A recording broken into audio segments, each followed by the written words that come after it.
And here we have another pile of scraps. So what, my friends, are we going to do with all of these scraps? Okay, so we're starting out with our very long line to be our backing, and I think I'm going to make it face down, and we're going to start putting all of our pieces on top. So I'm going to stretch my threads out to the back, and no rhyme, no reason. We're just going to start putting our scrap fabric on top. I'm going to start holding our threads, back stitch, and now we are ready to go down our strip, putting here, there, and every which way our scraps from our latest quilting projects, and we're going to make a snippet roll. And it looks like this snippet roll is going to be much more neutral colors. We've got a few that pop with the orange fall leaves and the yellows, and we're going to mix those in as well. And again, these are scraps. They are all different sizes, and we are just crisscrossing them. We can trim them off later. We've got some greens, which I still think fits very well with the earthier tones. And we're just going to sew them down. And as you notice, they're all different lengths of fabric. And I'm not going to let that bother me at all. And I just want to keep on going down, crisscrossing, different directions, almost like a controlled chaos, if you will, making our snippet roll. And what are we going to do with the snippet roll? We're going to put them on our junk journals, but they also, if you have enough scraps, you can make a boho curtain. You can make, and you'll see that in our tutorials, you can also make curtain ties. You can make a bolo or scarf, if you will, around your neck.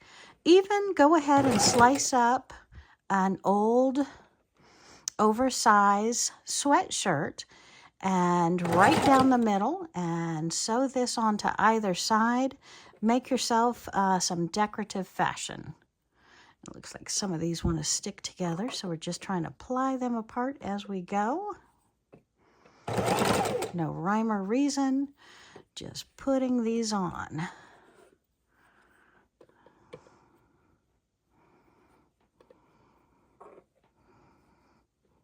And I'm probably just doing an inch or 2 inches at a time as I go down the line. And I'd love to use up all of my scraps, and that way I have no additional waste. And again, as I've said before, if you're not a big sewer, but you like the look of this in your junk journals, you can purchase snippet rolls on Etsy. Not my site. My site is currently on vacation, but lots of other ladies create these as well. And you can decide what ones you like, or you can simply ask any of your friends that sew if they have leftover scraps in any size. Be very particular. You are looking for the trimmings from quilt blocks. You are not looking for large pieces of fabric. You want what they usually throw away. And that's what we create the snippet rolls from. And the main thing is you go down here, you just want to keep things out clear from the foot so you don't get tied up, slowed down by that coming in as a different circular effect and slowing you down from your quilting, from your sewing. Oh, that looks like 2 pieces. And I do not mind 2 pieces down. I don't mind about 6 layers on top of each other. I just want to take advantage of all the pop and color that I possibly can. We can always trim this down, add more to it, throw it under the sewing machine needle for a second time, adding to it. Whatever makes you happy, however thickness you like it. We're looking for texture. We're looking for something that feels good in our hands, or I do, for our junk journals, so it gives a little pop and some flair to that page. At the same time, it's kind of nice throwing your hand against it and rubbing on it and feeling that it's not just paper. You actually have something huggable, lovable in front of you that you can enjoy.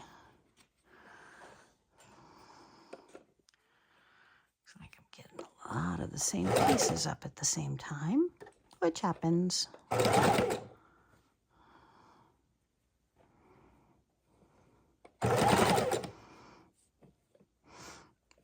And you can have these pieces as small or as large, whatever you like.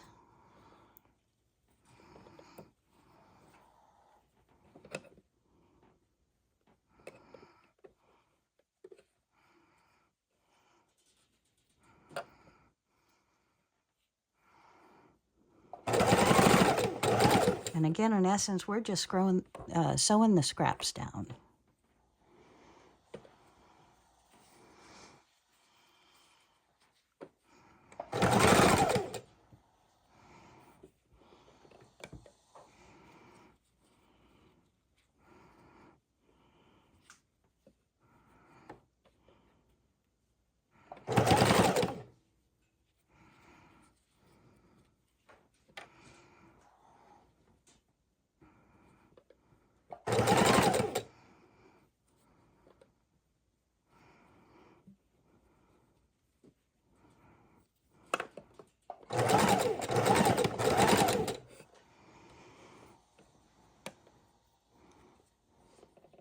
So what project are y'all working on? Have you journaled in your diary or your junk journal, your travel journal, medical journal, sleep journal?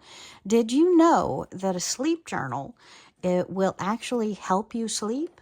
And how will it help you sleep? Well, by keeping a journal of what you have eaten, how many hours before bed, you can help determine what your body may not like and may dream on. Or you can see how much caffeine you're actually consuming that you maybe didn't realize until you started a sleep journal. And it also helps track how many hours you're sleeping. Maybe if there's any changes there, you can discuss with your doctor. Was it because of a new medication? Is there something going on in your life that is affecting your sleep? Having a sleep journal is a very beneficial thing to consider. Travel journal, that's just absolutely fun. Where's your bucket list journal? Where you want to go, why you want to go, what you want to make sure that you see and you take advantage of if and when you get to go. You also want to consider just like a diary. What's going on in your life? What changes? What age did your child do what? Or what happened at work? Keep a work diary. If somebody said something and you immediately jot it down, that, believe it or not, is better in court than remembering years down the road. And of course, most of us, laugh, will never use it for court. But again, it's just something that you might learn from an attorney that, hey, my goodness, how many people actually journal? If you watch politics, some of these politicians, they keep a journal. They may not admit to you that they journal, but yes, them keeping records of their conversations, that, my friends, is a journal. Journaling is a great thing. Everybody should journal. It helps the soul, it helps the heart, it helps the mind, it helps the memory, it helps protect you. And how does it help protect you? Well, if somebody said something and it leads to something else, maybe what you think is not important today might be important at some point in the future. And you know what?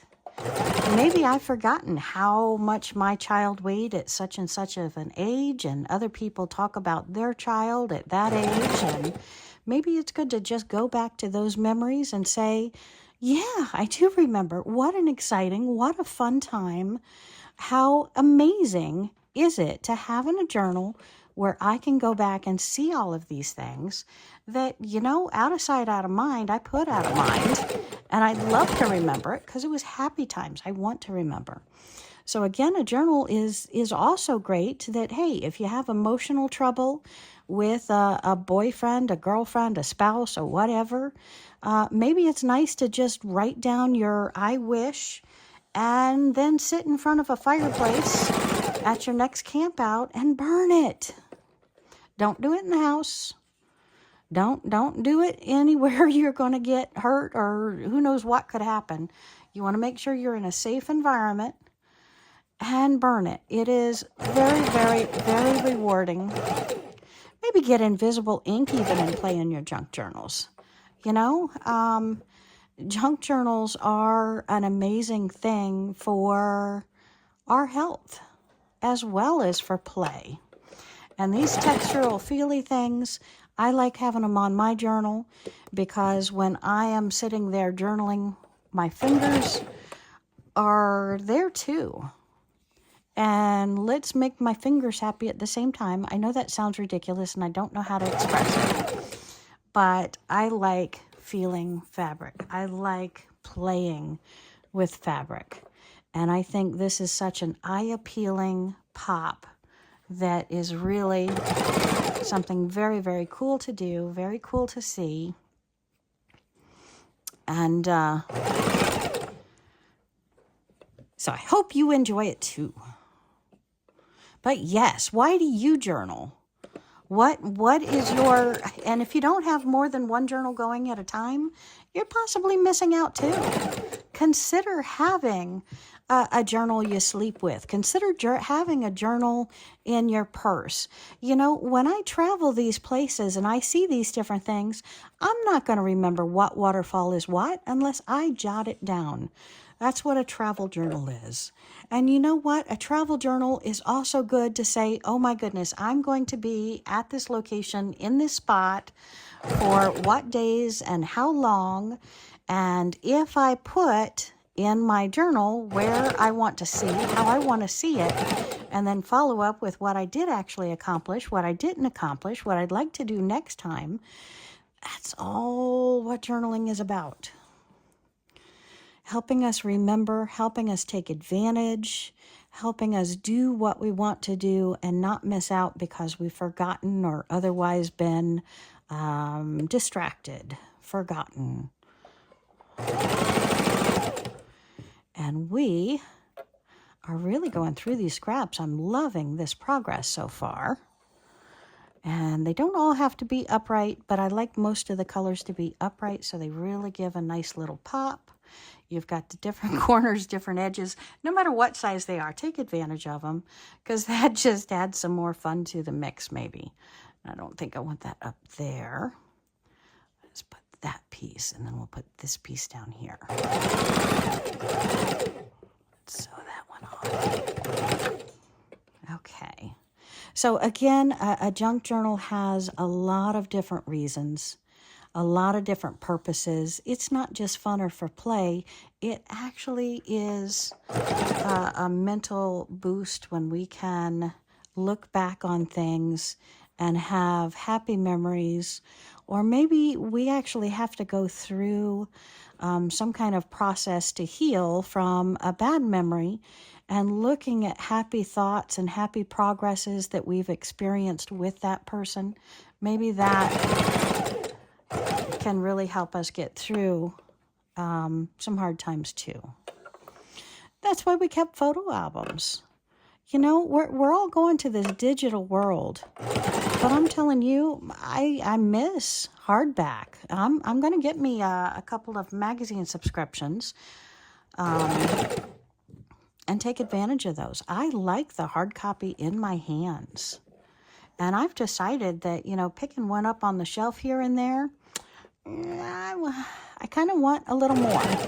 So if you have time, treat yourself to some paper memories, some paper excitement. Get a magazine, write in your diary, make snippet rolls. Oh, look at these numbers. Isn't that fun?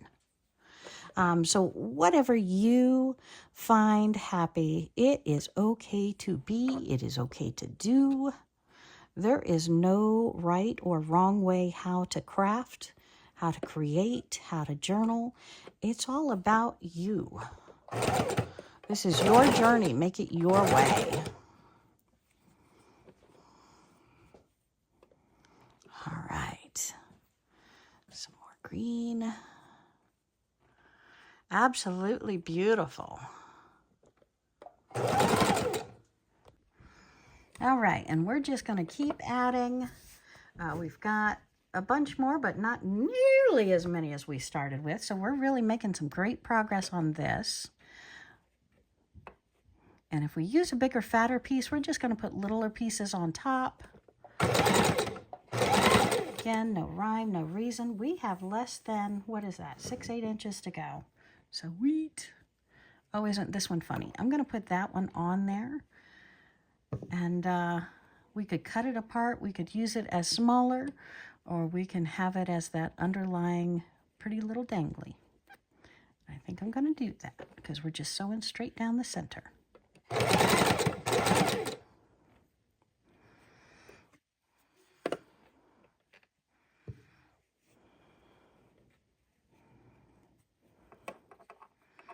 These I might put near the middle, sticking out funny.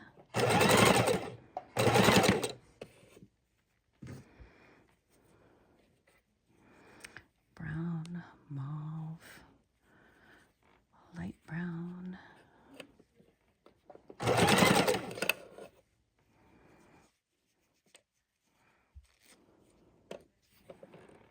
Brown, green.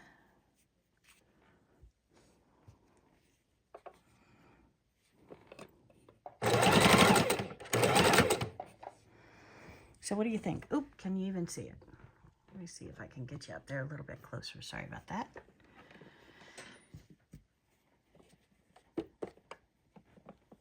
Oh, that's 2 pieces. Lots of threads. We don't mind threads. We'll brush off whatever we can make fall off later.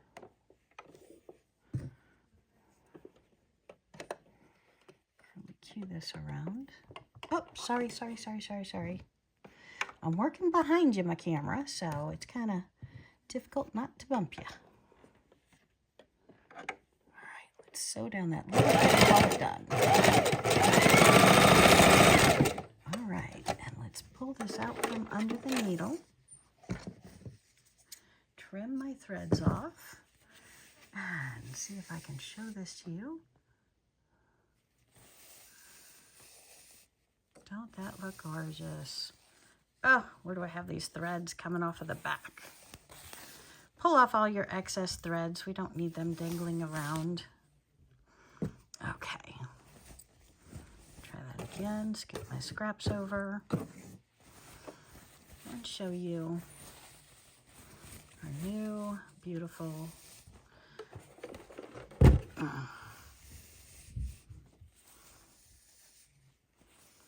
And again, one side gets sewn down to whatever object we're doing, and the other side is this beautiful perky, I should have used dark brown thread.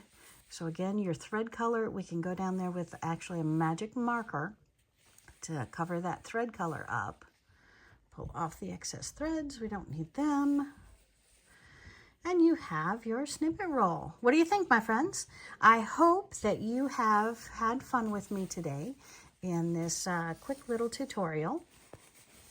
We just got to shake out all the excess threads, but that's going to go down on a page. So let's grab a page, go ahead and sew some down and show you what it looks like on a page.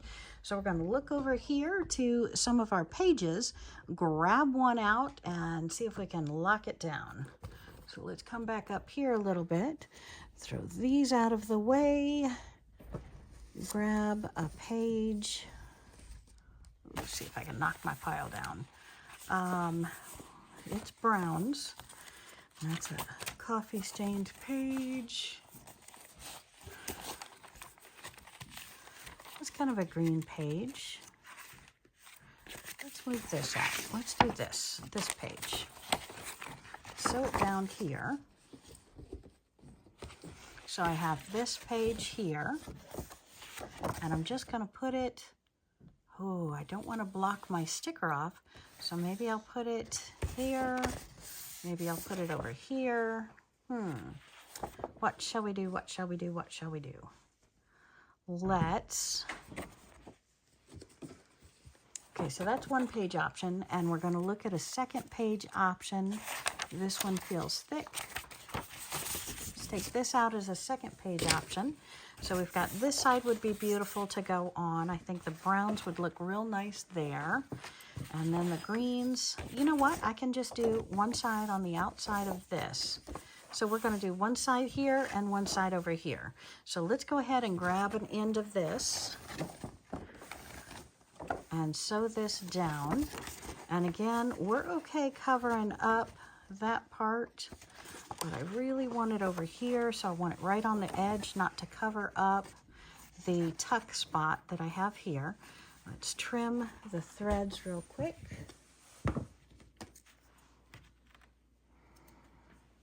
Okay. And let's flip my thread over from blue to brown, which I should have done to start with. And I have my brown, beautiful brown thread.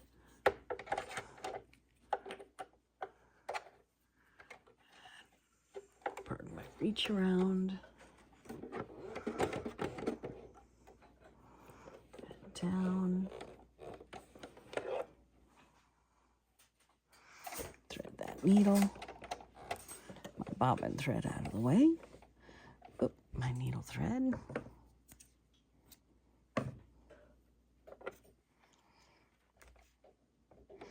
And I just went and got my eyes checked. My doctor actually said my eyes have not changed.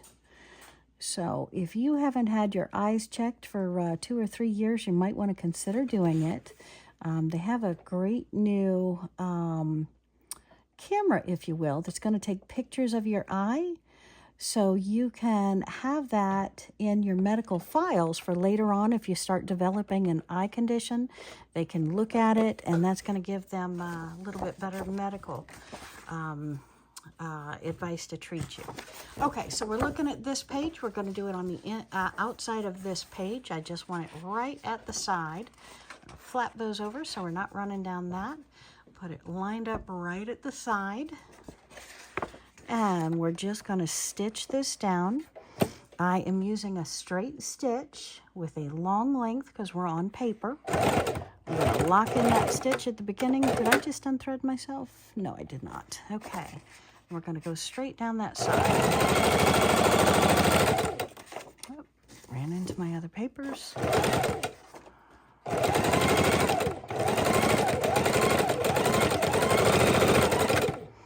Okay, lock in that stitch, and look, I ran off the... See, I'm trying to work behind the camera, getting this in here. So let me do another strip real quick right at the end here. Pull my excess thread out. And I just lost my bobbin thread. What am I doing?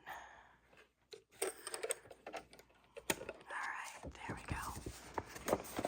All right, because I want to show you how absolutely beautiful this looks, making sure we're right on the edge of that paper.